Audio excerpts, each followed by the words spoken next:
In this video, we're going to cover the process of documenting a surgeon's operation note following an intraoperative procedure in theatres. In order to do this, you would need to have the PowerChart application open. We can access the patients on the theatre list via the perioperative tracking board. In order to access this, you can go into View and Perioperative Tracking if it's not already set as your landing page. Within the perioperative tracking board, you can select the appropriate theatre or surgical location via the tabs.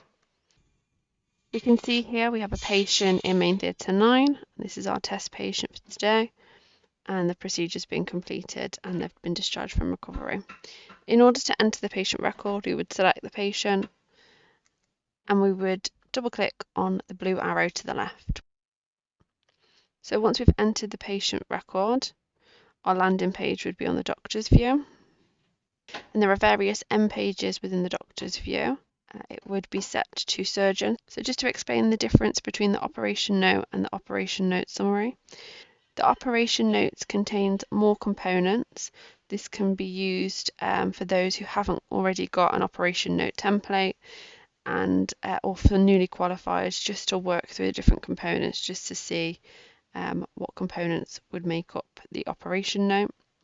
And the operation note summary can be used, we can see here on the left there are less components, and it can be used if you have a template already, and we can just anticipate that either you would have built your template via auto text, or you could copy and paste it from Word document into the summary and amend it as appropriate.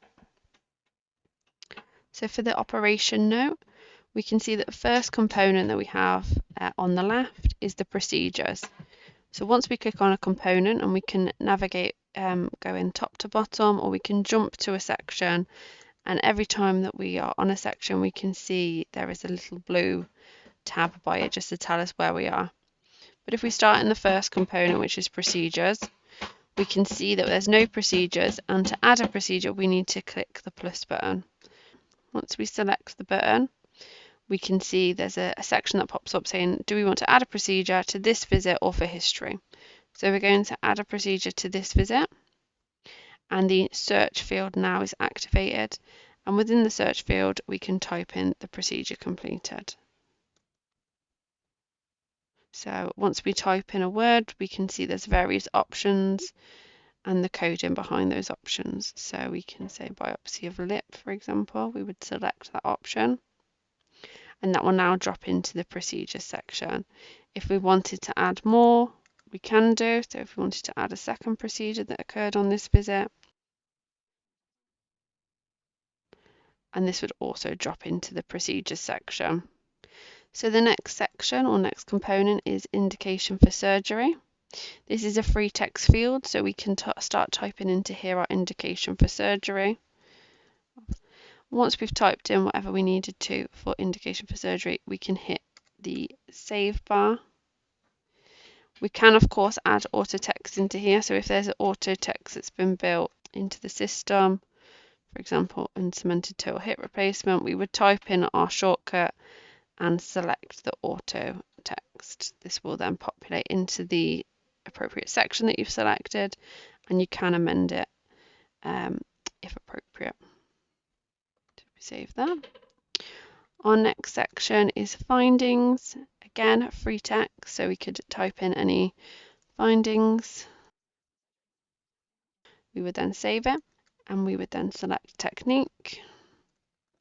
Again, free text in or auto text, and hit save. The next component is complications, post-operative instructions. So the next component is a documents component. Within this section we can see any completed documentation, so we can see here intra-op record, recovery PACU handover, recovery record, the perioperative checklist. We can select any of these options and the full record will appear on the right. So we could review any information recorded in the intra-op.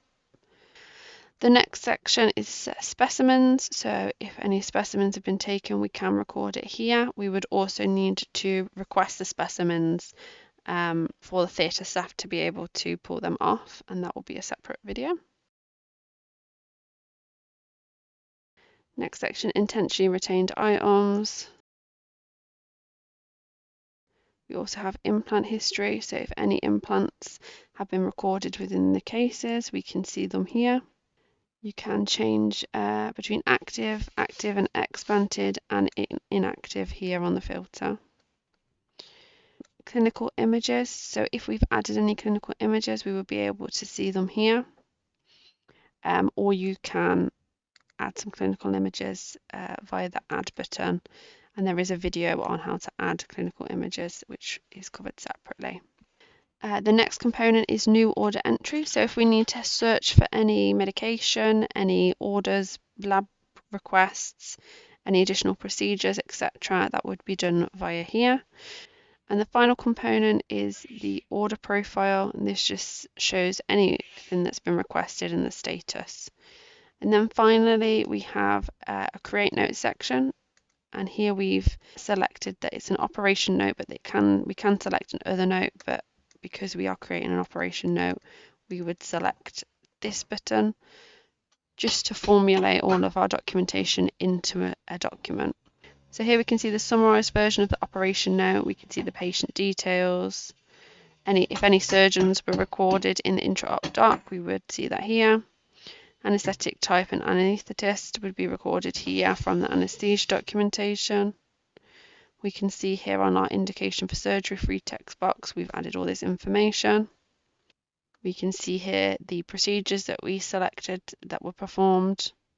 The procedure times are pulling through from the intra-op documentation.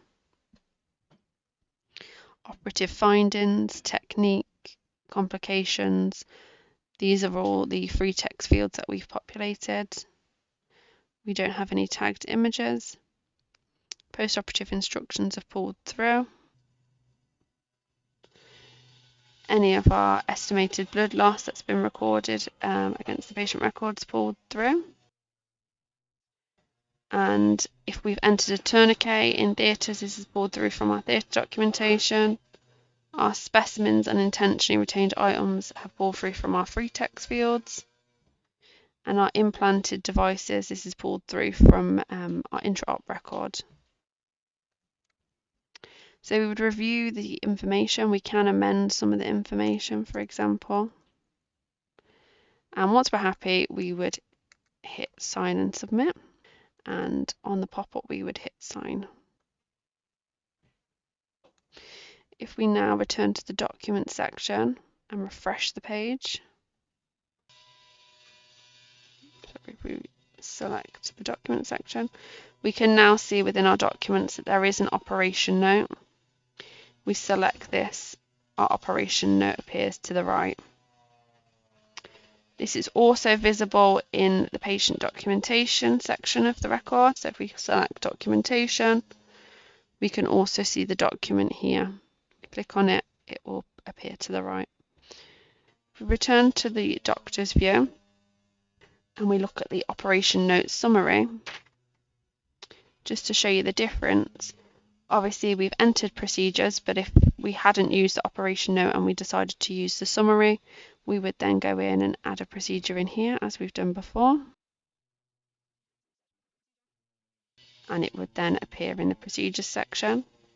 Our summary would be used to copy and paste any templates, or if we have a template built in our auto text like we do for the total hip replacement, it would then appear, and we would only need to change the various fields as appropriate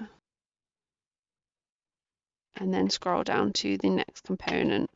So because it's a summaried version, we don't have to click into each of the different free text fields like we did on the operation note. It's just one free text field for summary. So we would go to the document section, review any documents that we would need to, as we did in the operation note. Look at the implant history on the next component. If we select the clinical images segment, this is again covered in a separate video, but here we would add any clinical images in, or we would be able to see any clinical images already in the archive. New order entry, again like the operation note, we'd be able to request any medication, any labs, any other procedures. And order profile will be able to see anything that has been ordered. Again, like the previous operation note, here we have a create note option. We would select here. All of our information, as it did previously, would populate in the dynamic document. And we can see this is all pulled through.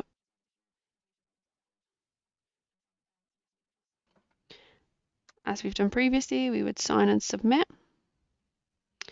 And we would hit sign. And if we refresh the page and go back into our document section, we can now see there is an operation note summary. We can select the summary and the information appears on the left. This also will be available to all staff within the documentation section of the patient record.